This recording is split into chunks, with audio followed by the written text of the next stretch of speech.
2014년 4월 16일 우리에게는 다시는 일어나지 말아야 할 아픔의 사건이 우리 앞에 놓여졌습니다. 세월호 사건입니다.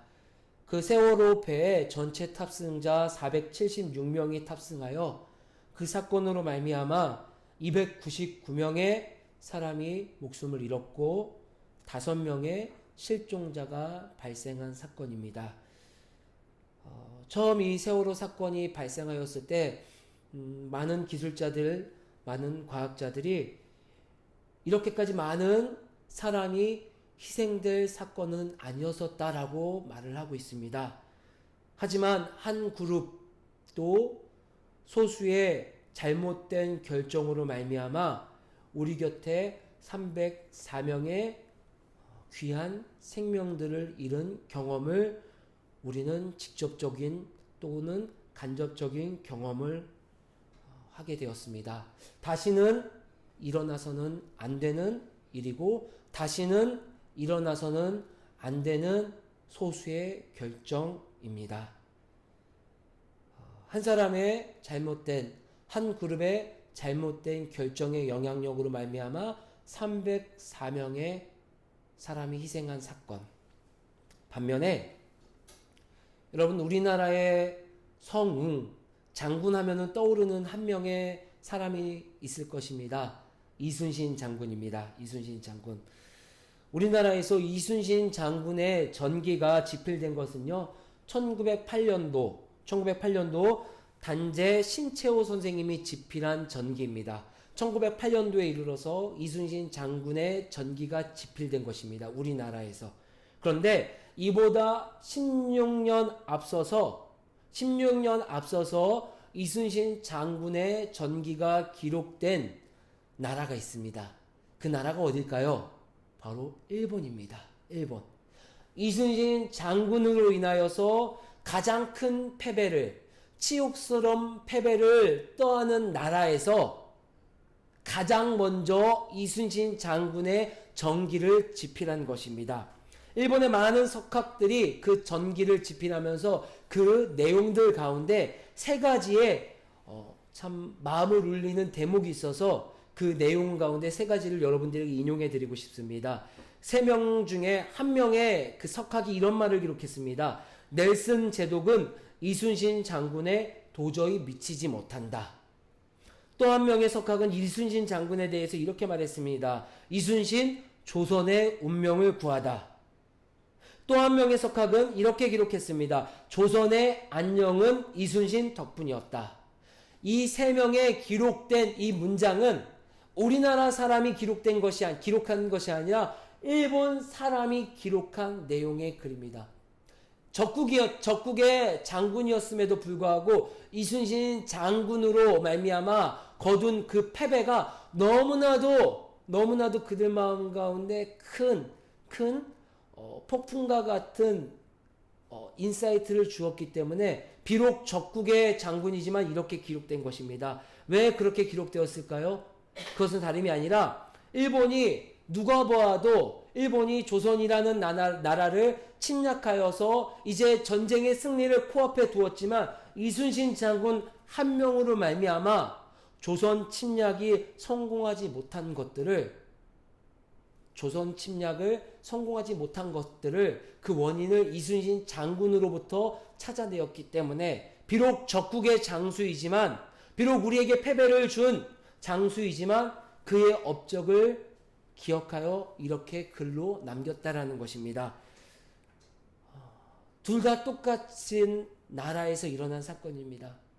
어떤 사건은 한 사람의 영향력으로 말미암아 수많은 사람이 상처로 죽어나갔고 여전히 수많은 사람들이 상처를 안고서 살아가고 있습니다. 또 어떤 한 사람의 영향력으로 말미암아 한 나라가 살아나기도 합니다. 한 사람의 영향력으로 말미암아 수많은 사람이 죽어나갈 수도 있고 또 한 나라가 살아나갈 수 있는 그 상황들을 보면서 한 사람의 영향력이 얼마나 큰지를 우리는 사회에서뿐만 아니라 성경에서뿐만 아니라 우리 삶의 자리에서도 밀접하게 발견할 수 있음을 오늘 우리가 이 시대를 살아가면서 발견할 수 있습니다. 특별하게 오늘 성경에서도 한 사람의 영향력이 얼마나 큰지를 우리에게 보여주고 있습니다. 여러분 한 명 한 명의 영향력은 너무나도 크고 한 명의 한 명의 영향력으로 말미암아 이 세상에 바뀔 수 있는 아름다운 씨앗임을 성경은 우리에게 말씀해 주고 있습니다. 성경에서 말하는 복음, 좋은 소식은 무엇입니까? 삐뚤어진 세상이 예수님으로 말미암아 이제 바로 잡혔다라는 것입니다.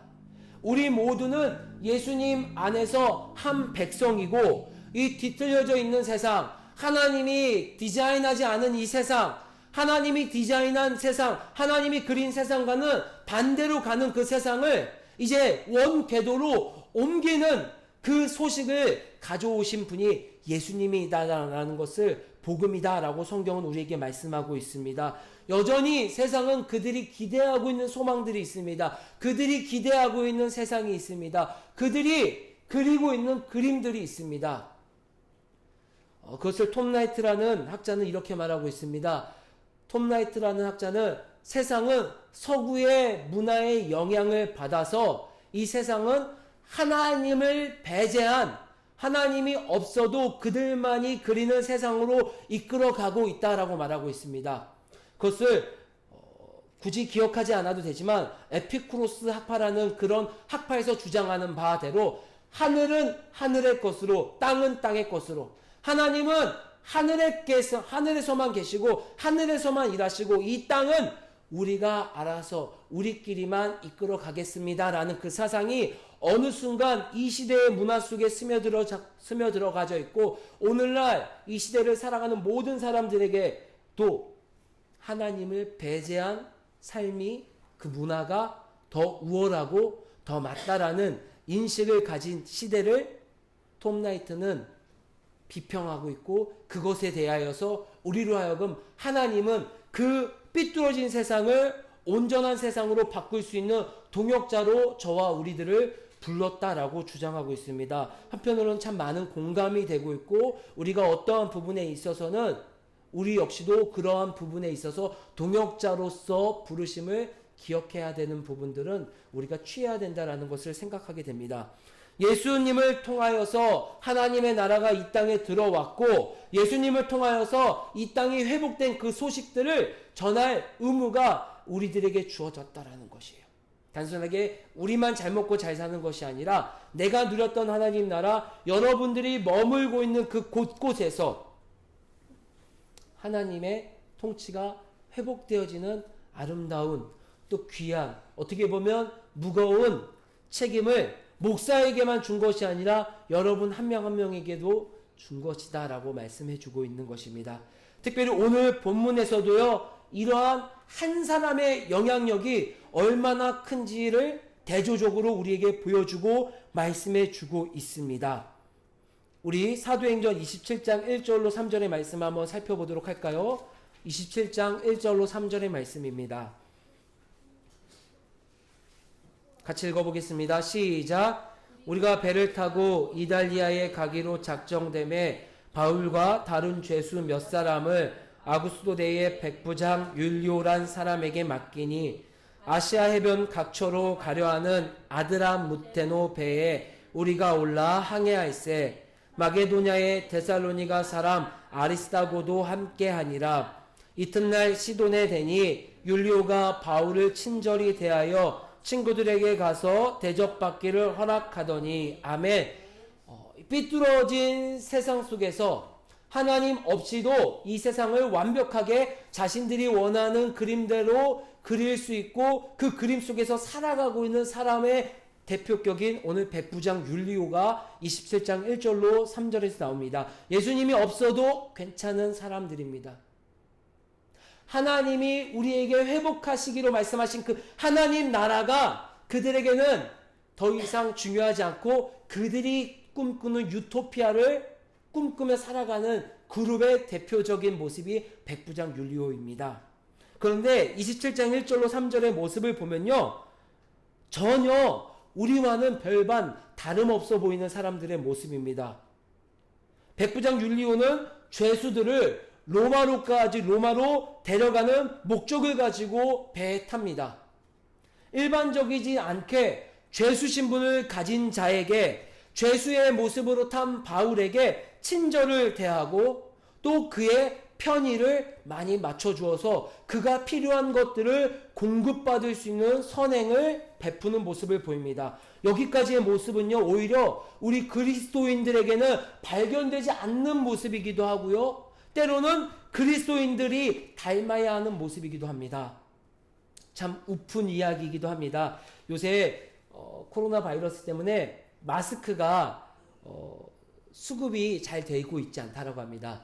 저희 동네 근처에도요, 이렇게 큰 마켓이 있는데 마스크가 들어왔다는 소식, 그 소식이 듣자마자 세상에 있는 수많은 사람들은요, 어떻게 해서든 내가 더 많은 마스크를 확보하기 위해서 내가 가진 모든 물질을 들여서 그 마스크를 다 공급해서 집에다 쟁여놓고 있습니다. 혹시 여러분들도 그렇고 있진 않습니까? 여러분들도 나는 우리 가족만큼은 마스크를 써서 이 바이러스에 노출되면 안 돼. 남들은 마스크가 없어서 바이러스에 노출되건 말건 상관없이 나만, 우리 가족만, 우리 교회만 살아남으면 돼. 이 코로나 바이러스라는 문제만 넘어서면 돼 라고 생각하고 있지 않습니까? 그런 가치관은 하나님이 우리에게 동역자로 보내주신 그러한 세상의 모습과는 전혀 다른 모습입니다. 오히려 세상 사람들을 통하여서 더 많은 모습들을 보여줍니다. 각각 모습을 통하여서 어떤 사람들은요 12,000장의 마스크를요 중국 동포들에게 보내기도 합니다. 어떤 사람들은요 돈을요 마스크를 살 수 있는 그러한 환경으로 갈 수 있도록 돈을 기부하기도 합니다. 그 사람들은요 대부분 예수님을 믿지 않음에도 불구하고 세상에 대한 궁율과 가치관을 가지고 그들에게 접근하고 있는 모습을 보이기도 합니다. 오늘 27장 1절로 3절의 모습을 보았을 때는요, 세상의 가치관을 가지고 살아가는 그 사람들의 모습도 겉모습은요, 우리와는 별반 다름없는 모습을 보이기도 합니다. 하지만 그 친절함, 그 겉모습이 결국엔 그의 인생의 마지막 그 열매까지 책임져 주지 않음을 이제 성경은 이야기로 우리에게 말씀해 주고 있습니다. 그 친절함과는 반대로 율리오와 함께하는 이 여정에는요 어려움들이 닥치기 시작합니다. 당시에는 그 배는요 동력장치가 없기 때문에 노를 젓는 노예들과 일꾼들과 혹은 바람이 없으면 내가 갈 수 있는 목적지까지 갈 수 없는 상황입니다. 이 죄수 바울과 또 많은 사람들이 탄 배는 바람이 도와주어야 되는 상황임에도 불구하고 백부장 율리오가 나는 예수님을 믿지 않지만 나는 이렇게 친절을 베푸는 사람이야. 나는 죄수에게도 친절을 베푸는 선행을 베푸는 사람이야. 덕을 베푸는 사람이야. 나를 통해서 선을 발견할 수 있어라고 말하며 나같이 덕을 베푸고 선을 베푸는 사람들에게 복이 임해야 된다라고 또 저런 사람이 복을 받아야지 누가 복을 받습니까? 라고 세상의 소리를 듣는다 할지라도 그를 통하여서 그가 탄 배를 통하여서 많은 어려움들이 닥치게 됩니다. 오히려 맞바람이 불어오고 시작합니다. 오히려 그가 원하는 계획대로 그 여행은 진행이 되고 있지 않습니다. 학자들이 이제 이 바울이 로마로 가는 이 배를 탄 시점은요 곧 겨울을 앞둔 시점이기 때문에 속히 로마로 가야 되는데 여전히 그들의 여행은 더디기만 하고 그 여행은 꼬이기만 하는 모습을 보여주고 있습니다.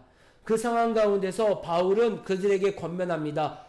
너무나도 어려운 상황, 맞바람이 몰아치고 이제 겨울이 임박하였기 때문에 이 여정을 잠시 멈추는 게 좋을 것 같습니다라고 9절로 10절에서 바울은 그들에게 권면을 합니다. 하지만 백부장 율리오의 눈에는요 바울의 그 목소리는요 귀에 들어오지 않습니다. 전혀 신뢰가 가지 않습니다.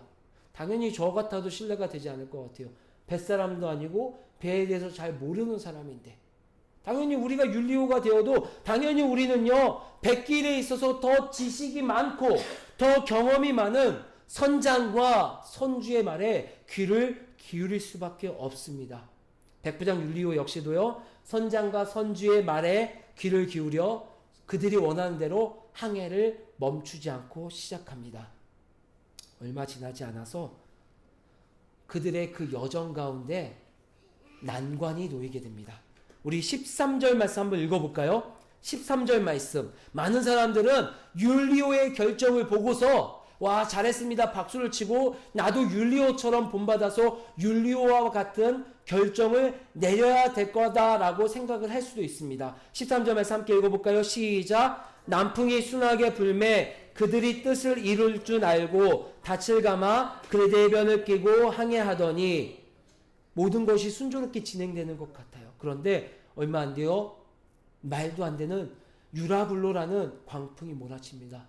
바람이 너무 세서 더 이상 갈 수가 없어요. 몰아치는 빗바람, 또 어두컴컴한 해도 뜨지 않고 달도 뜨지 않는 상황 속에서 그들은 이제 목적지로 가는 것이 걱정되는 것이 아니라 그들의 생존이 걱정되는 상황입니다. 얼마나 걱정이 되었는지 그들이 제일 먼저 한 것은요, 거루를 끌어올렸어요. 여러분, 거루는 무엇이냐면 구조선이에요.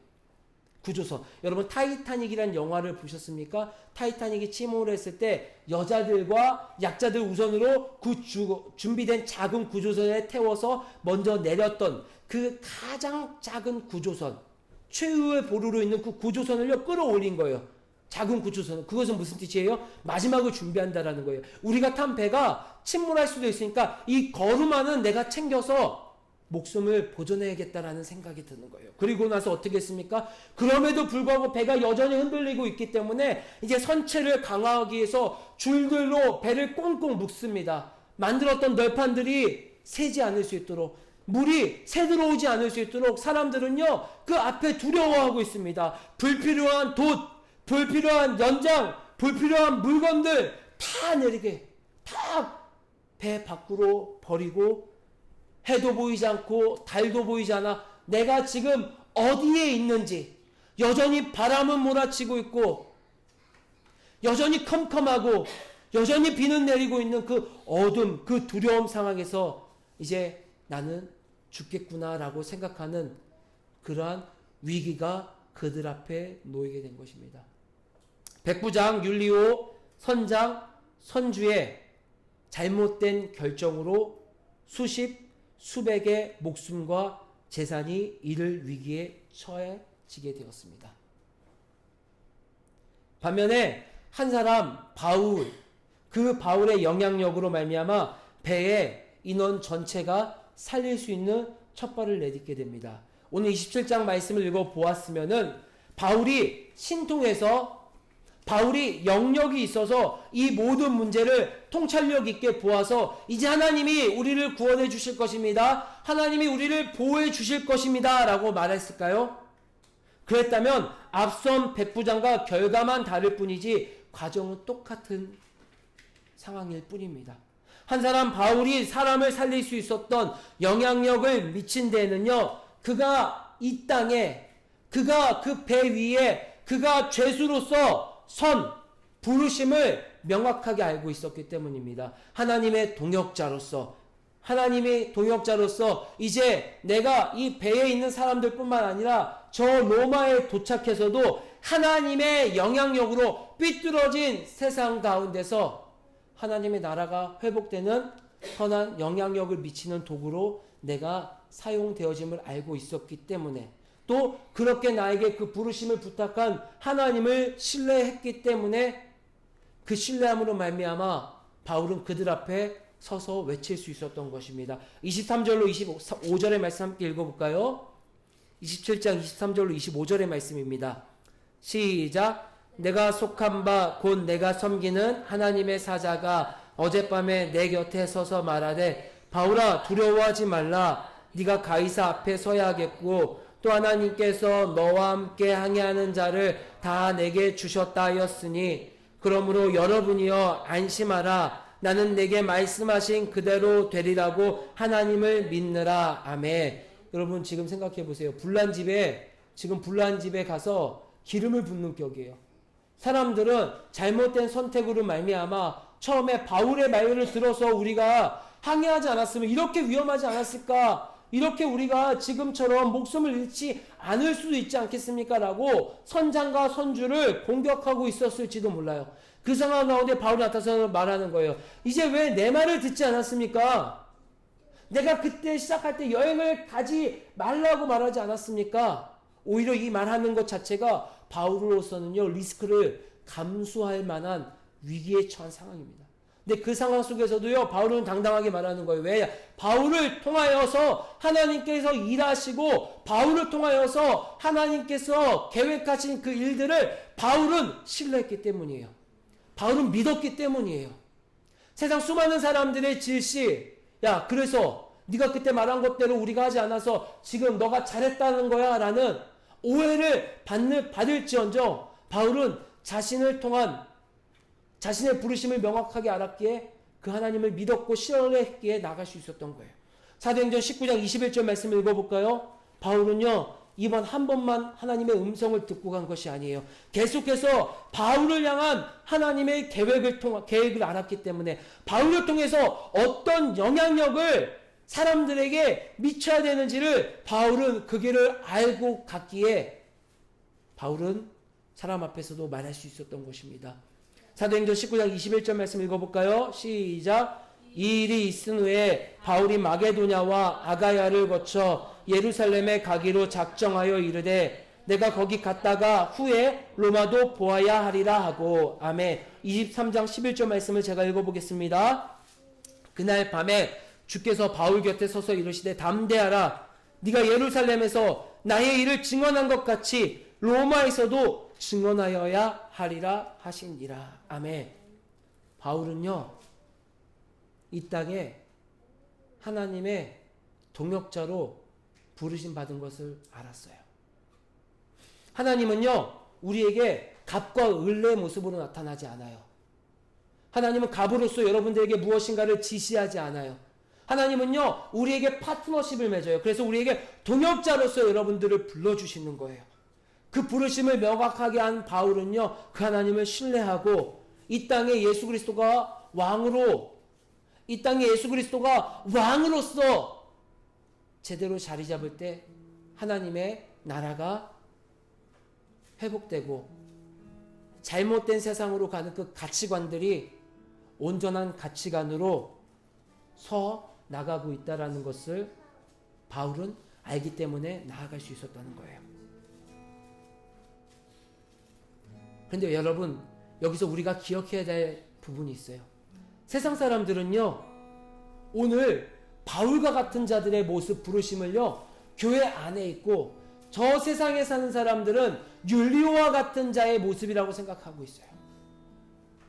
그런데 곰곰이 교회 안을 살펴보세요. 곰곰이 우리 안을 살펴보세요. 하나님은 세상을 이분법적으로 그렇게 나누지 않았어요. 우리 안에도 때로는 율리오와 같은 모습이 우리를 지배하고 율리오와 같은 모습으로 살아가고 있어요. 어떨 때는요, 하나님의 계획을 신뢰하지 않아요. 하나님을 신뢰하기보다는요, 선장, 선주의 말, 그들의 경험, 그들의 계획이 우리에게 더 믿음직스러워 보이기도 해요. 그런데 때로는 그 모습을 신뢰함으로 말미암아 수많은 사람들이 하나님의 나라를 누리지 못하고 죽어가는 경우를 경험할 수가 있어요. 아니, 내 안에서 내가 그렇게 죽어가고 있어요. 하나님을 신뢰하지 못하고 선장과 선주가 말하는 그 수많은 방법들, 세상에 원하는 그 흐름대로. 저는 이 말씀을 보면서 가장 두려웠었던 부분이 15절의 말씀이에요. 15절 말씀을 제가 읽어보겠습니다. 여러분 다시 한번 곰곰이 여러분 말씀 가운데, 마음 가운데 깊이 새겼으면 좋겠습니다. 15절 말씀에 배가 밀려 바람을 맞춰 갈 수 없어 가는 대로 두고 쫓겨가더라. 이게 뭐예요? 배는 우리가 조정해서 우리가 원하는 목적지로 가야 되는데 어느 순간 선장과 선주의 말을 믿고 세상의 방법에 노출되다 보니 이제 우리가 스스로 조정하는 것이 아니라 세상의 흐름대로, 그 바람대로 우리가 흘러가게 된다는 거예요. 우리 안에도 그런 모습이 있어요. 하나님이 원하시는 동역자로서 우리를 불러주셨는데 오늘 바울처럼 나는 하나님을 더 믿습니다. 난 하나님을 더 신뢰합니다라는 그 마음보다는 세상의 풍조, 세상에 앞서가는 지식들이 나를 이끌어가서 이제는 더 이상 내 자신을 컨트롤할 수 없고 그들이 원하는 사람이 돼가고 있어요. 그들이 원하는 교회의 모습이 돼가고 있어요. 왜 교회는 이런 모습이 없어? 왜 교회는 이런 모습이 돼야 돼? 그 목소리에 귀를 기울여요. 그런데 우리는 귀를 기울여야 되는 것은요, 성경의 이야기예요. 성경이 우리에게 이런 사람이 되라고 해. 성경이 우리에게 이런 영향력을 미치라고 그래. 성경이 우리에게 이런 세상 속에서 이런 교회의 모습으로 하나님을 예배하라고 해.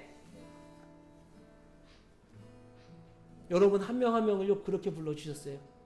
여러분 한 명 한 명이 그렇게 영향력을 미쳐요. 지난주에 말씀드렸죠. 귤 하나가 썩으면요 금세 수많은 귤들이 썩어나가요.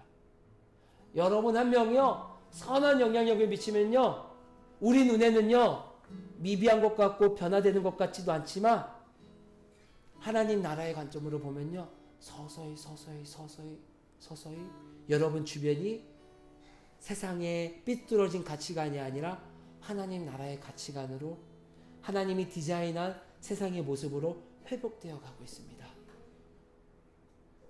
톰 라이트는 그것이 부활이고 그것이 새 창조라고 말하고 있습니다.